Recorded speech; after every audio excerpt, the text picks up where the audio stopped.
கோபுரம் டிவி நேயர்களுக்கு இனிய வணக்கம். இன்று பிறந்தநாள் காணும் மற்றும் மணநாள் காணும் அத்துணை சகோதர சகோதரிகளுக்கும் எங்களது இனிய வாழ்த்துக்கள்.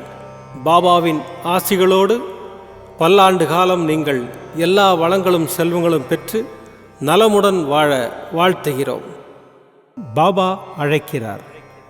அவரின் பொன்மொழிகளை கேட்பதற்காக, நம் பிரச்சனைகளை தீர்த்து வைக்கும் அற்புதமான கூட்டு பிரார்த்தனை செய்வதற்காக, மேலும் மனம் ஒருநிலைப்படவும் மனம் அமைதி பெறவும் அற்புதமான தியானம் செய்யவும் பாபா அழைக்கிறார். பாபா நம் கரங்களை பிடித்து அழைத்து சென்று அற்புதம் நிகழ்த்தவிருக்கிறார். வாருங்கள், பாபாவின் பொன்மொழிகளை தரிசனம் செய்வோம். அன்பு குழந்தையே, ஒரு நாள் போவது ஒரு யுகமாக தெரிகிறது என்று புலம்புகிறாயே. நான் இதுவரை எத்தனை யுகங்களை பார்த்திருக்கின்றேன்.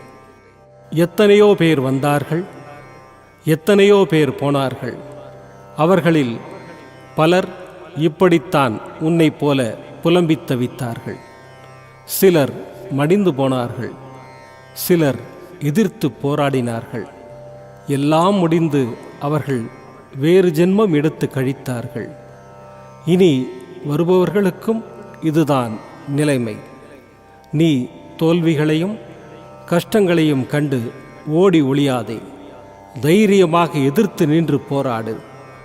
இந்த ஜென்மத்தின் கடமைகள் அனைத்தையும் இந்த ஜென்மத்திலேயே முடித்துவிடு. எதிர்வரும் கஷ்டங்களை ஏற்று போராட மனதை பக்குவப்படுத்து.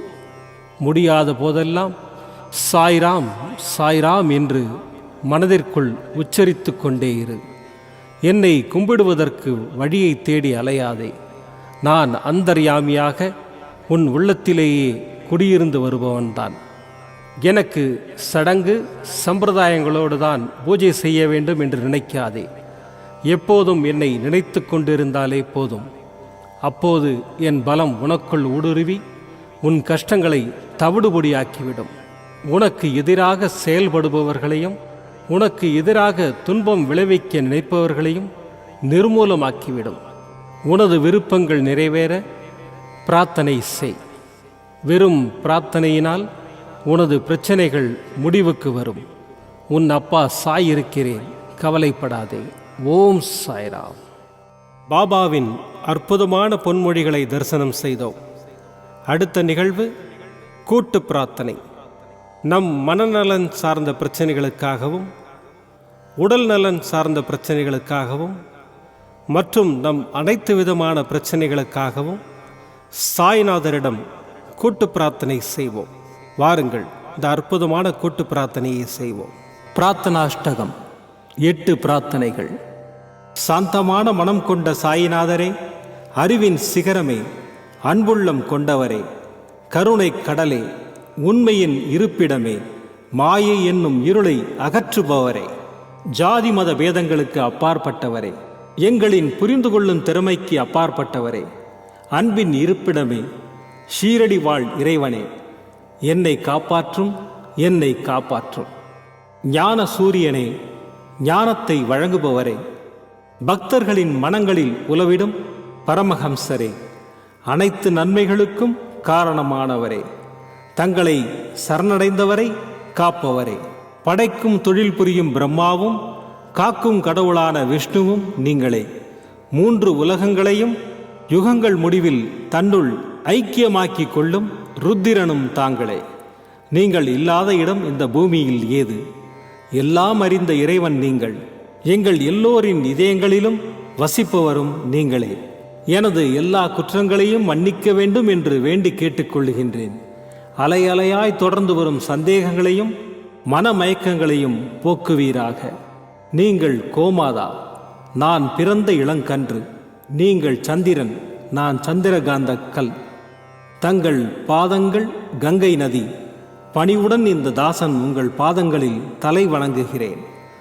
உங்கள் கைகளை என் தலைமீது வைத்து ஆசை கூறுங்கள். என் கவலைகளும் துன்பங்களும் பறந்தோடட்டும். இந்த கணு தங்களின் தாசன். இந்த 8 துதிகளையும் கூறி நான் உங்களை சாஷ்டாங்கமாக நமஸ்கரிக்கின்றேன். எனது பாவங்கள், துன்பங்கள் மற்றும் ஏழ்மை நிலை இவை யாவும் உடனடியாக விலகி ஓடட்டும். ஓம் சாய்ராம், ஓம் சாய்ராம், ஓம் சாய்ராம். அற்புதமாக கூட்டு பிரார்த்தனை செய்தோம். பாபா நம்முடைய கோரிக்கையை ஏற்று நிச்சயமாக நமக்கு அற்புதங்களை செய்வார் என்பது சத்தியம். இனி கண்களை மூடி பாபாவை மனதில் நிறுத்தி பாபாவின் அற்புதமான சக்தி வாய்ந்த மந்திரத்தை அனுபவிப்போம். ஓம் ஷிரடி வாசாய வித்மஹே சச்சிதானந்தாய தீமஹி தன்னோ சாய் பிரச்சோதயாத். ஓம் ஷிரடி வாசாய வித்மஹே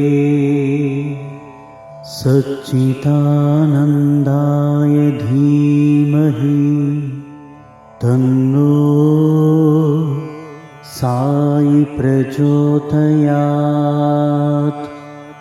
ஓம் ஷிரடி வாசாய வித்மஹே சச்சிதானந்தாய தீமஹி தன்னோ சாய் பிரச்சோதயாத். ஓம் ஷிரடி வாசாய வித்மஹே சச்சிதானந்தாய தீமஹி தன்னோ சாய் பிரச்சோதயாத். ஓம் ஷிரடி வாசாய வித்மஹே சச்சிதானந்தாய தீமஹி தன்னோ சாய் பிரச்சோதயாத்.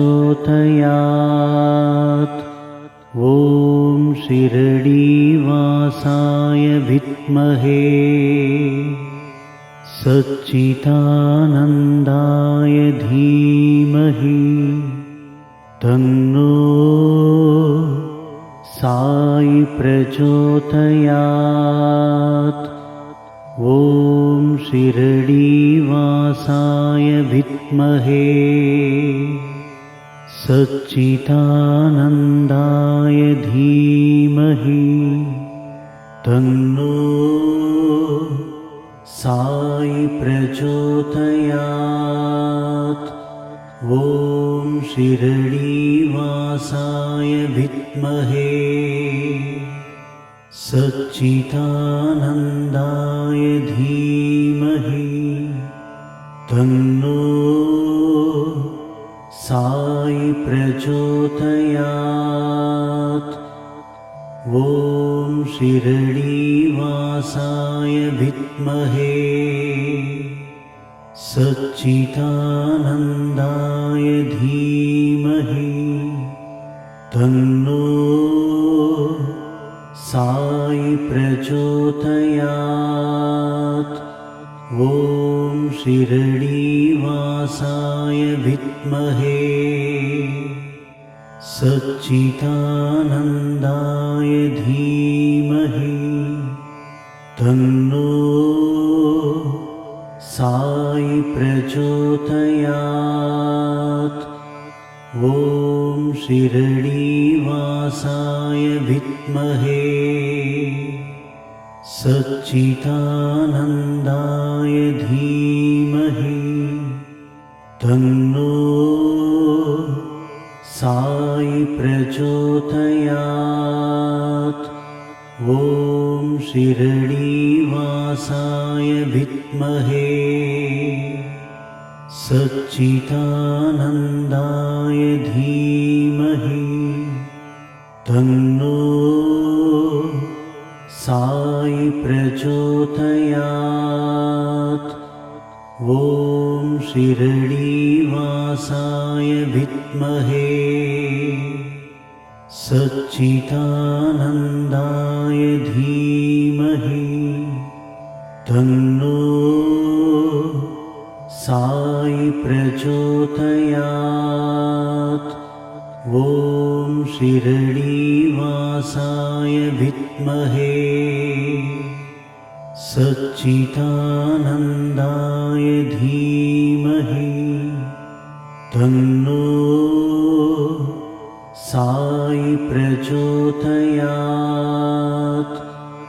ॐ शिरडीवासाय विद्महे सच्चिदानन्दाय धीमहि तन्नो साई प्रचोदयात्। ॐ शिरडीवासाय विद्महे सच्चिदानन्दाय धीमहि तन्नो साई प्रचोदयात्। ॐ शिरडीवासाय विद्महे सच्चिदानन्दाय धीमहि तन्नो साई प्रचोदयात्। ॐ शिरडीवासाय विद्महे सच्चिदानन्दाय धीमहि तन्नो साई प्रचोदयात्। ॐ शिरडीवासाय विद्महे सच्चिदानन्दाय धीमहि तन्नो साई प्रचोदयात्। ॐ शिरडीवासाय विद्महे सच्चिदानन्दाय धीमहि तन्नो साई प्रचोदयात्। ॐ शिरडीवासाय विद्महे सच्चिदानन्दाय धीमहि तन्नो साई प्रचोदयात्। ॐ शिरडीवासाय विद्महे सच्चिदानन्दाय धीमहि तन्नो साई प्रचोदयात्। ॐ शिरडीवासाय विद्महे सच्चिदानन्दाय धीमहि तन्नो साई प्रचोदयात्। ॐ शिरडीवासाय विद्महे सच्चिदानन्दाय धीमहि तन्नो साई प्रचोदयात्। ॐ शिरडीवासाय विद्महे सच्चिदानन्दाय धीमहि तन्नो साई प्रचोदयात्। ॐ शिरडीवासाय विद्महे सच्चिदानन्दाय धीमहि तन्नो साई प्रचोदयात्। ॐ शिरडीवासाय विद्महे सच्चिदानन्दाय धीमहि तन्नो साई प्रचोदयात्। ॐ शिरडीवासाय विद्महे सच्चिदानन्दाय धीमहि तन्नो साई प्रचोदयात्। ॐ शिरडीवासाय विद्महे सच्चिदानन्दाय धीमहि तन्नो साई प्रचोदयात्। ॐ शिरडीवासाय विद्महे सच्चिदानन्दाय धीमहि तन्नो साई प्रचोदयात्। ॐ शिरडीवासाय विद्महे सच्चिदानन्दाय धीमहि तन्नो साई प्रचोदयात्। ॐ शिरडीवासाय विद्महे सच्चिदानन्दाय धीमहि तन्नो साई प्रचोदयात्। மீண்டும் நாளை காலை இந்த அற்புதமான பாபா அழைக்கிறார் நிகழ்ச்சியில் சந்திப்போம். நன்றி, வணக்கம். விதம் விதமான பக்தி நிகழ்ச்சிகளை உங்களுக்காக தந்து கொண்டிருக்கிறது உங்கள் கோபுரம் டிவி. உங்களுக்கு பிடித்த நிகழ்ச்சிகளை லைக் செய்யுங்கள், உங்களுக்கு பிடித்த மாணவர்களுக்கு ஷேர் செய்யுங்கள். மேலும் சப்ஸ்கிரைப் செய்வதோடு மட்டுமல்லாது அருகில் இருக்கும் பெல் பட்டனை கிளிக் செய்து கோபுரம் டிவி நிகழ்ச்சிகளை உடனுக்குடன் தெரிந்து கொள்ளுங்கள். மற்றும் ஒரு மகிழ்ச்சியான செய்தி, கோபுரம் டிவி ஆப்பை கூகுள் பிளே ஸ்டோரில் ஃப்ரீ டவுன்லோட் செய்து கோபுரம் டிவி நிகழ்ச்சிகளை தொடர்ந்து கண்டுகளியுங்கள், பாருங்கள், ரசியுங்கள், பரவசமடையுங்கள். gopuramtv.com பக்தி பக்திமயம்.